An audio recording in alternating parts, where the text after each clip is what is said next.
नमस्कार. मोतेवार नेत्रालय येथे यशस्वीपणे शस्त्रक्रिया झालेल्या एका रुग्णाचे आज आपण मनोगत ऐकूया. सर, आपलं मनोगत सांगा. मी मंगल पवार हनुमंतू मोहनाजी, राहणार सगरोळी, तालुका बेलोली, जिल्हा नांदेड येथील रहिवासी आहे.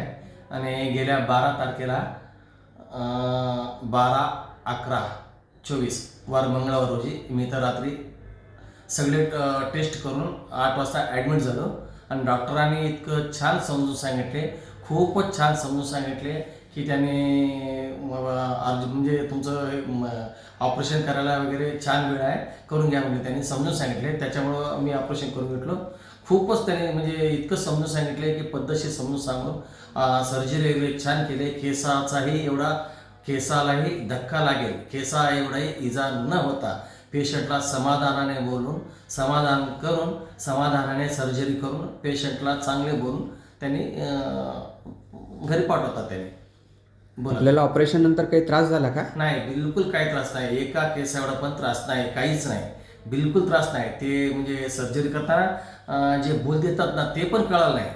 इतकं सुंदर त्यांनी हे सर्जरी केली त्यांनी. बरं. ऑपरेशन दरम्यान तुम्हाला काही टाका दिला किंवा काही भूल दिली असं काही झालं? भूल तर देतात पण कळत नाही आपल्याला ते. कळत नाही. अवघ्या 15-20 मिनिटाचं ऑपरेशन असते. छान. ऑपरेशन नंतर तुम्हाला व्यवस्थित दिसायला लागलं का सगळं? खूप छान दिसायला लागलं बरं का. मी दुसऱ्या दिवशी पाहिलो तर एकदम इतकं क्लिअरनेस आहे की सांगताच नाही. खूपच छान आहे, खूपच सुंदर दिसतं समोरचं सगळं. धन्यवाद सर, आपण आपला अभिप्राय आमच्यासोबत शेअर केला. धन्यवाद. ओके.